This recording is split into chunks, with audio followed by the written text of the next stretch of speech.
Hello friends, आप सभी का स्वागत है जेआरएफ अड्डा चैनल पे। सीएसआईआर नेट फेब 2025 का एग्ज़ाम ओवर हो चुका है और अब नेक्स्ट टारगेट आपको अपना क्या रखना है, इसके लिए ये मैंने वीडियो बनाया है जिसके अंदर एक नेक्स्ट ऑप्शन, एक अच्छी अपॉर्चुनिटी आप लोगों के लिए आई हुई है विच इज़ बेट एग्ज़ाम 2025। सो क्या है बेट, थोड़ा सा समझ लेते हैं। एनटीए इसको कंडक्ट करवाता है और डीबीटी के द्वारा यहाँ पे जीआरएफ दिया जाता है। सो ये डीबीटी जीआरएफ है और जिसका जो एग्ज़ाम होता है, इस एग्ज़ाम का नाम है बायोटेक्नोलॉजी एलिजिबिलिटी टेस्ट। सो इसका जो फॉर्म फिलिंग है वो अभी ओपन है, आप फॉर्म फिल कर सकते हैं। 28 फरवरी से 28 मार्च 2025 तक फॉर्म ओपन है और जो लास्ट डेट है फीस सबमिशन की वो भी 28 मार्च है। नाउ करेक्शन अगर आपको कुछ भी करना हो फॉर्म में तो 30 मार्च 31 मार्च को आप कर सकते हैं। एग्जामिनेशन होगा 13 मई को। नाउ यहाँ पे इंटरेस्टिंग ये है कि आपने जो भी सीएसआईआर नेट में आपने प्रिपरेशन की है, सिमिलर सिलेबस यहाँ पर भी है। तो वही सब चीज़ें थोड़ा एक्स्ट्रा आप एफर्ट डाल करके और इस एग्ज़ाम के लिए भी प्रिपेयर कर सकते हैं, ये एग्ज़ाम आप दे सकते हैं। सिमिलर जैसा कि सीएसआईआर नेट था वैसा ही ये भी कंप्यूटर बेस्ड मोड में एग्ज़ाम होने वाला है, इंग्लिश मीडियम में होगा। नाउ अगर फीस की बात करें तो बेट का general unreserved OBC non creamy layer और ईडब्ल्यूएस के लिए 1300 रुपीज़ फीस है और SC ST PWD के लिए 650 रुपीज़ फीस है। अब आपको फॉर्म फिल करने के लिए ये यहाँ पे वेबसाइट दे रखी है, http://dbt-bet2025ntaonline.in। इस वेबसाइट, इस लिंक पे जब आप जाएंगे तो आपको अप्लाई करने के लिए जो रजिस्ट्रेशन वाला पोर्टल है वो यहाँ पे ओपन हो जाएगा। अब इसका एक डिटेल्ड इन्फॉर्मेशन बुलेटिन है जो आपको exams.nta.ac.in इस वेबसाइट पे मिल जाएगा। इसमें थोड़ा सा और समझ लेते हैं, इसमें पूरा बता रखा है कि क्या एग्जैक्टली है डीबीटी बेट और इससे रिलेटेड जो भी इंफॉर्मेशन आपको चाहिए सब यहाँ पे मिल जाएगा।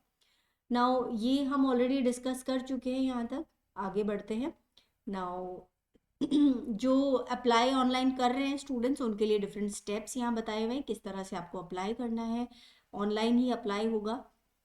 इसके बाद में जो और डिटेल दे रखा है, so introduction about NTA and sponsoring organisation. So NTA के बारे में दिया हुआ है जो ये एग्जाम कंडक्ट करा रहे हैं। देन बेट 2025 के बारे में दे रखा है यहाँ पे, department of biotechnology, ministry of science technology, Government of India grants fellowship to bona fide Indian citizens to pursuing doctoral research in biotechnology and life sciences through DBT JRF।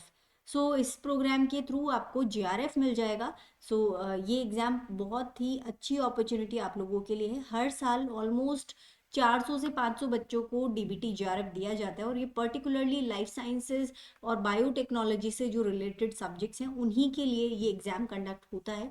सो बहुत अच्छी अपॉर्चुनिटी है और इसके अंदर बहुत ज़्यादा स्टूडेंट्स जनरली बैठते भी नहीं है। जो मैंने डाटा देखा था उसके अंदर 11-12 हज़ार बच्चे बैठते हैं और उसमें से अगर 400 से 500 JRF मिल रही है, so that is a good opportunity for all of you. अब यहाँ पे जो आपका क्या क्वालिफिकेशन होना चाहिए, एसेंशियल जो एलिजिबिलिटी क्राइटेरिया वो दिया हुआ है। बैचलर्स हो या तो आपका BE BTech MBBS and masters हो सकता है, या MTech MVSC M integrated MSc M.Tech in any discipline of biotechnology, life sciences such as biomedical, bioinformatics, biochemistry, biophysics, botany, chemistry, computational biology, genetics, microbiology, zoology or any other allied areas of biology or life science। तो life science और biology से related जो भी subject में आपने अपना masters किया है सभी स्टूडेंट्स यहाँ पे अप्लाई कर सकते हैं।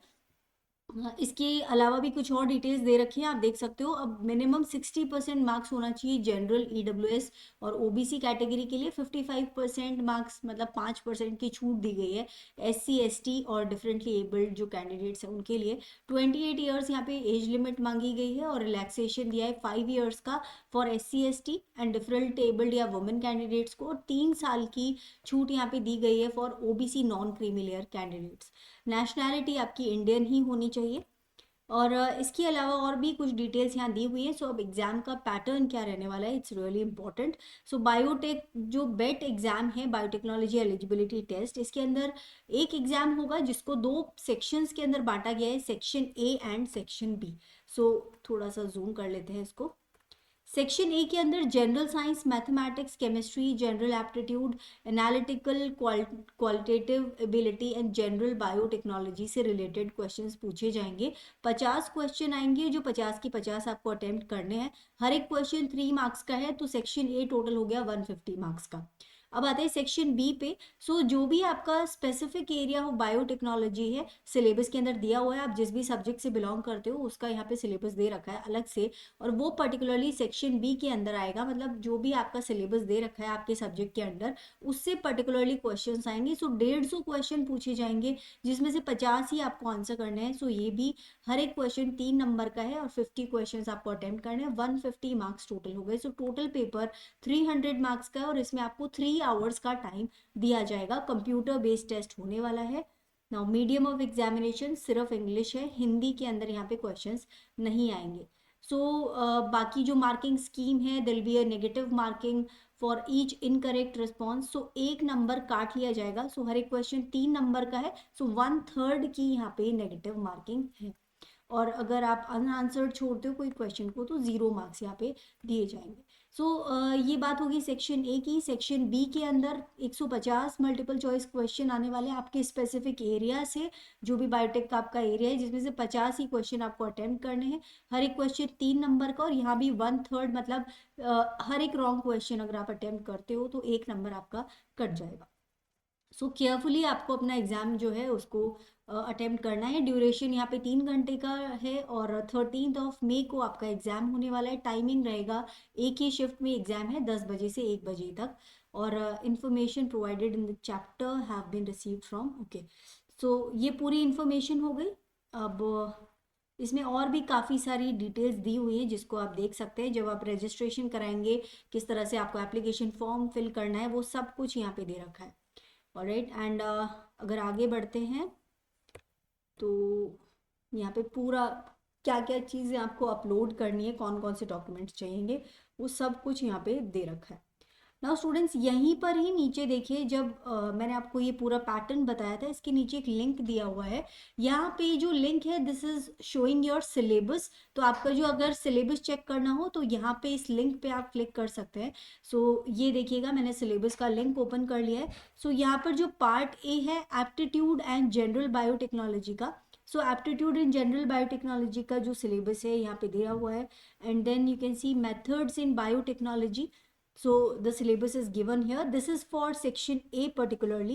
And third part is organization of structure and functions of prokaryotic and eukaryotic cells.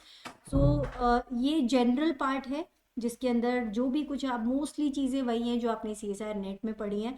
सो वही सब चीज़ें दोबारा पूछी जा रही हैं।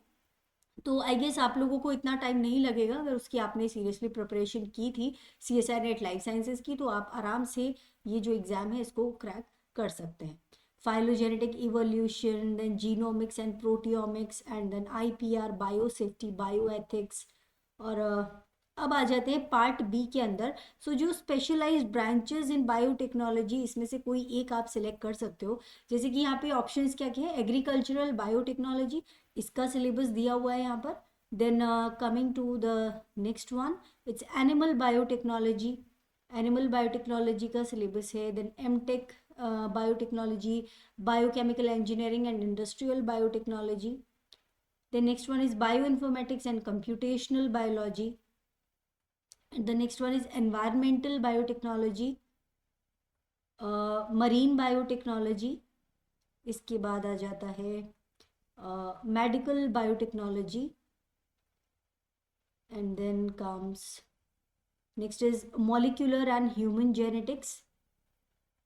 And after that एक मिस कर दिया हमने शायद, ये न्यूरो साइंसेज है। और भी इस तरह से काफ़ी सारे जो डिफरेंट सब्जेक्ट्स है, फार्मास्यूटिकल बायोटेक्नोलॉजी। सो इसमें से आपको चूज़ करना है बेसिकली। सब जो सब्जेक्ट्स हैं आपको नहीं करने हैं। सेक्शन बी के लिए कोई सब्जेक्ट आपको चूज़ करना है, जिसमें से आपको स्पेसिफिक आपका जो सब्जेक्ट होगा उससे रिलेटेड ये क्वेश्चंस आने वाले हैं। सो स्टूडेंट्स ये सिलेबस है, इसको ध्यान से पढ़ लीजिएगा। सिमिलर तरह की कॉन्सेप्ट्स पूछे जाएंगे, तो काफ़ी अच्छी अपॉर्चुनिटी आप लोगों के लिए, डेफिनेटली आपको यहाँ पे अप्लाई करना चाहिए। अब जो फर्स्ट वाले में मैंने आपको बताया था कि अगर आपको अप्लाई करना हो तो ये लिंक यहाँ दिया हुआ है, इसके ऊपर जब आप क्लिक करते हो तो ये ओपन हो जाता है पेज। यहाँ पे आपको अपना रजिस्ट्रेशन करवाना है। एप्लीकेशन सबसे पहले आपको रजिस्ट्रेशन कराना होगा, जो भी न्यू कैंडिडेट का रजिस्टर जो है यहाँ पे होने वाला है। So new candidate can register here, और फिर आपको जो भी एप्लीकेशन नंबर मिलेगा और पासवर्ड मिलेगा वो आप डाल करके और यहाँ पे लॉगिन कर सकते हैं, और फिर आप अपना फॉर्म फिल कर लीजिएगा। इस फॉर्म को फिल करने से पहले ये इन्फॉर्मेशन बुलेटिन को बहुत ध्यान से पूरा डिटेल्स पढ़ लीजिएगा, क्या क्या डॉक्यूमेंट्स चाहिए और जो जो भी रिक्वायरमेंट्स है वो पूरी ले करके फिर आप फॉर्म फिल करने के लिए बैठिएगा। सो 28 मार्च लास्ट डेट है, सो अभी थोड़ा बहुत टाइम है हमारे पास। सो आराम से आप देख करके और इस फॉर्म को ज़रूर फिल कर लीजिए। अगर आप CSIR नेट लाइफ साइंसेज के एग्ज़ाम से उतने सेटिस्फाइड नहीं थे और आपको लग रहा है कि कोई और अगर एग्ज़ाम हो, तो ये बहुत अच्छा ऑल्टरनेट है CSIR नेट जो लाइफ साइंसेज है उसके लिए पर्टिकुलरली। तो अगर आपको वहाँ से PhD ओनली कैटेगरी में भी आप क्वालिफाई कर जाते हैं तो JRF आपको यहाँ से मिल जाएगा। So students do fill the form. अगर आपने CSIR नेट प्रॉपरली दिया है तो ये वाला फॉर्म भी आप ज़रूर फिल कर लीजिए। सेम सिलेबस है, सेम चीज़ें पढ़नी है, कुछ एक्स्ट्रा लग नहीं रहा है यहाँ पे। सो डेफिनेटली आपको ये एग्ज़ाम भी ट्राई करना चाहिए। सो स्टूडेंट्स, इसके अलावा अगर आपको वीडियो पसंद आया हो तो ज़रूर वीडियो को लाइक कीजिएगा, हमारे चैनल को सब्सक्राइब कीजिएगा। इस चैनल के ऊपर काफ़ी सारा कंटेंट आपको मिल जाएगा जो इन सभी एग्ज़ाम के लिए, चाहे वो DBT बेट हो या आप CSIR नेट जो आने वाला एग्ज़ाम है जून 2025 उसके लिए टारगेट कर रहे हैं, काफ़ी कंटेंट आपको मिल जाएगा जो आपकी प्रिपरेशन में काफ़ी हेल्प करवाएगा। So students, that is all for this session and hopefully you are preparing well for the next exam.